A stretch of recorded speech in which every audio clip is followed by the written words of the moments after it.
उस छटे हुए बेईमान केजरीवाल से ये पूछो, वहां की जनता को मालूम नहीं है कि तू पहले दिल्ली वालों को तो पक्का कर। दिल्ली की केजरीवाल सरकार, निकम्मी सरकार, मजदूरों का खून चूसने वाली सरकार, उसको इतनी शर्म नहीं कि 22 दिन से ये लोग बैठे हैं यहाँ लगातार।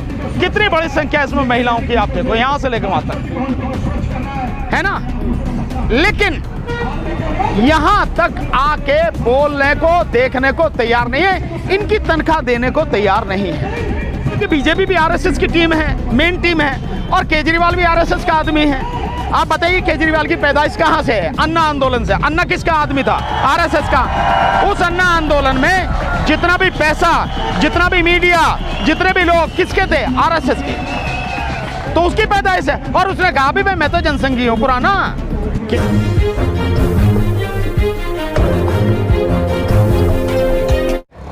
नमस्कार दोस्तों, नेशनल इंडिया न्यूज़ देख रहे हैं आप, और मैं सुशील कुमार। इस वक्त मैं दिल्ली में कड़कड़डुमा कोर्ट के पास जो है औषधि नियंत्रण विभाग के सामने मौजूद हूँ, जहाँ पर पिछले 22 दिन से, लगातार 21 दिन से, आज 22वां दिन है, जो तमाम कर्मचारी हैं वो धरना प्रदर्शन पर बैठे हैं। ठेकेदारी हटाओ राष्ट्रीय संयुक्त मोर्चा के बैनर तले आप देख सकते हैं। इनको जो है नियमित रूप से नहीं किया गया, नियमित करने की मांग, और ये जो है लंबे समय से जो है करीब 15 साल से जो है कार्य कर रहे हैं, लेकिन इनको जो है वो वेतन भी कम दिया जाता है और इनको जो है पक्का नहीं किया गया है। एक तरफ हम ये देखते हैं कि दिल्ली के मुख्यमंत्री अरविंद केजरीवाल दूसरे स्टेटों में जहाँ पर चुनावी माहौल है वहाँ पर जाकर ये घोषणा कर रहे हैं कि अगर हमारी सरकार उन स्टेट में बनती है तो यहाँ के जो कच्चे कर्मचारी उनको पक्का किया जाएगा। लेकिन आप देखिए कि दिल्ली में, जहाँ पर पिछले काफ़ी दिनों से उनकी सरकार है, वहाँ पर जो है तमाम कर्मचारी धरना प्रदर्शन पर, यहाँ पर हड़ताल पर बैठे हुए हैं।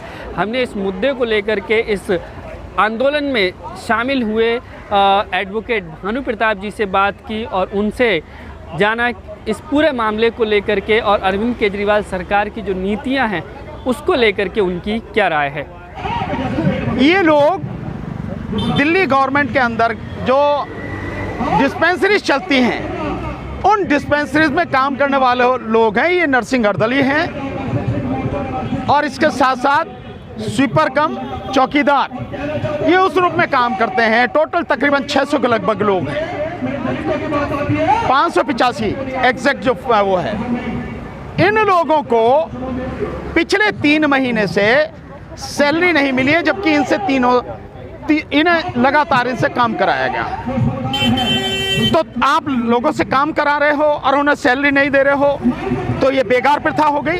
और अगर सरकार ये बेशर्मी कर रही है तो कितना बड़ा अन्याय है, जबकि संविधान में बेगारी का जो है उसको खत्म किया गया है। लेकिन दिल्ली की केजरीवाल सरकार, निकम्मी सरकार, मजदूरों का खून चूसने वाली सरकार, उसको इतनी शर्म नहीं कि 22 दिन से ये लोग बैठे हैं यहाँ लगातार। कितनी बड़ी संख्या इसमें महिलाओं की आप देखो, यहाँ से लेकर वहां तक, है ना। लेकिन यहाँ तक आके बोलने को, देखने को तैयार नहीं है, इनकी तनख्वाह देने को तैयार नहीं है। और दूसरी इनकी जो सबसे बड़ी बात है कि ये 15-15, 20-20 साल से काम कर रहे हैं, लेकिन आज भी कच्चे हैं। और कच्चे नहीं हैं, आज भी केवल डेली वेजेस पे काम कर रहे हैं, डेली वेजेस पे काम कर रहे हैं। और इनको कैसे काम कराया जाता है कि 89 दिन के लिए, मतलब 3 महीने पूरे भी नहीं होते, 89 दिन के लिए इनको रखा जाता है। उसके बाद कागजों में इनका गैप दिया जाता है और फिर 89 दिन के लिए रखा जाता है। लेकिन काम इनसे लगातार कराया जाता है। वो कागजों में है लेकिन काम लगातार है। और इसी तरह से 15 से 20 साल इन्हें हो गए हैं। तो आज तक ना तो इनको नियमित किया गया, नियमित ना हो पाए उसी के लिए वो ब्रेक दिया जाता है कागजों में, जबकि मैं समझता हूं इससे बड़ा झूठ कुछ नहीं हो सकता। दूसरा, इनको मात्र 15-16 हज़ार रुपए महीने के मिलते हैं, जबकि यही काम जो ये करते हैं, यही काम जो नियमित कर्मचारी करते हैं उसको 70 हज़ार रुपए से भी ज़्यादा मिलते हैं। उसको मेडिकल की फैसिलिटी भी मिलती है, उसको पीएफ भी मिलता है, उसको पेंशन भी बाद में सारी व्यवस्था है।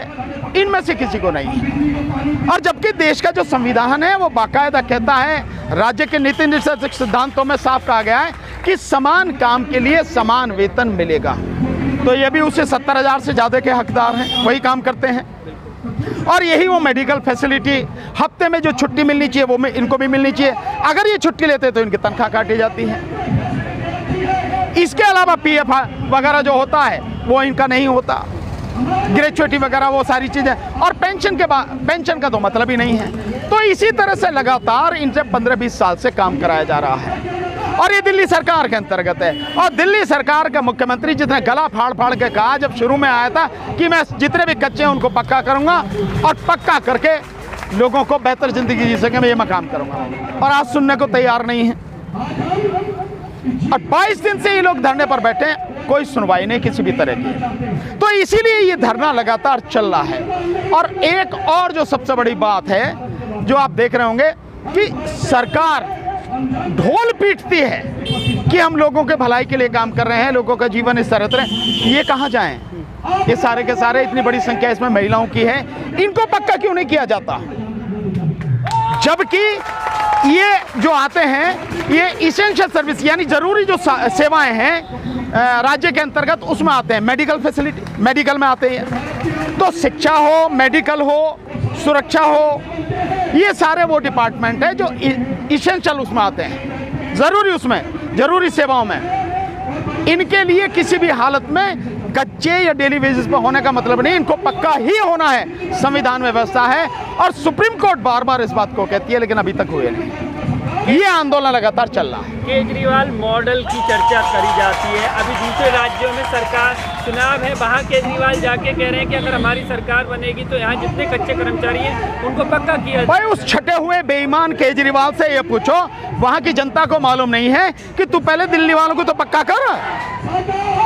कल उसने त्यागराजन उसमें जो स्टेडियम में 317 एमसीडी के जो सफाई कर्मचारी हैं उनको जो है पक्के के वो दिया है सर्टिफिकेट, वो भी 98 के आसपास के जो हैं। हजारों कर्मचारी हैं, 317 को क्यों दिया भाई? सबको दो ना, आप सबको पक्का करो ना आप। और आप नहीं कर रहे सबको पक्का, कह रहे इसमें समय लगेगा, 2-3 साल लगेंगे। 2-3 साल लगेंगे? अभी 1.5 साल में तो तेरा अंतिम संस्कार हो जाना, तेरी सरकार चली जानी है। 2-3 साल की बात कर रहा है तो भाई 9 महीने बाद में केंद्र के चुनाव है, लोकसभा के चुनाव, उसके 6 महीने बाद दिल्ली का चुनाव है। तो ज़्यादा से ज़्यादा 1.5 साल का मामला है। तो 2 साल बाद की बात करा, इसका मतलब साफ है कि झूठ बोलना है। केजरीवाल झूठ बोलने में मोदी का भी बाप है। ये है स्थिति। इन लोगों के साथ लगातार धोखा हो रहा है। और सबसे बड़ी बेशर्मी आप देखिए, 3 महीने से इन्हें तनख्वाह नहीं मिली। दिल्ली जैसे शहर में जहां पे कितनी महंगाई है, लोग किस तरह से जीवन जी रहे हैं, वहां इन्हें 3 महीने से तनख्वाह नहीं दी गई। इससे बड़ी और बेशर्मी की क्या बात होगी? उसके लिए ये आंदोलन लगातार। कुछ लोग कहते हैं कि बीजेपी और आम आदमी पार्टी ये सब एक ही हैं। हाँ बिल्कुल एक है, ठीक कहते हैं लोग बात। हम बहुत समय से कह रहे हैं, क्योंकि बीजेपी भी आरएसएस की टीम है, मेन टीम है, और केजरीवाल भी आरएसएस का आदमी है। आप बताइए केजरीवाल की पैदाइश कहाँ से है? अन्ना आंदोलन से। अन्ना किसका आदमी था? आरएसएस का। उस अन्ना आंदोलन में जितना भी पैसा, जितना भी मीडिया, जितने भी लोग किसके थे? आरएसएस के। तो उसकी पैदाइश है। और उसने कहा भी भाई मैं तो जनसंघी हूँ पुराना। केजरीवाल ने कहा भी, आप नहीं समझे, लोग नहीं समझे तो अलग बात है। वाकई में आरएसएस के लोग हैं, और आरएसएस के लोगों का देश की आम जनता के दुख सुख से लेना देना कुछ नहीं है।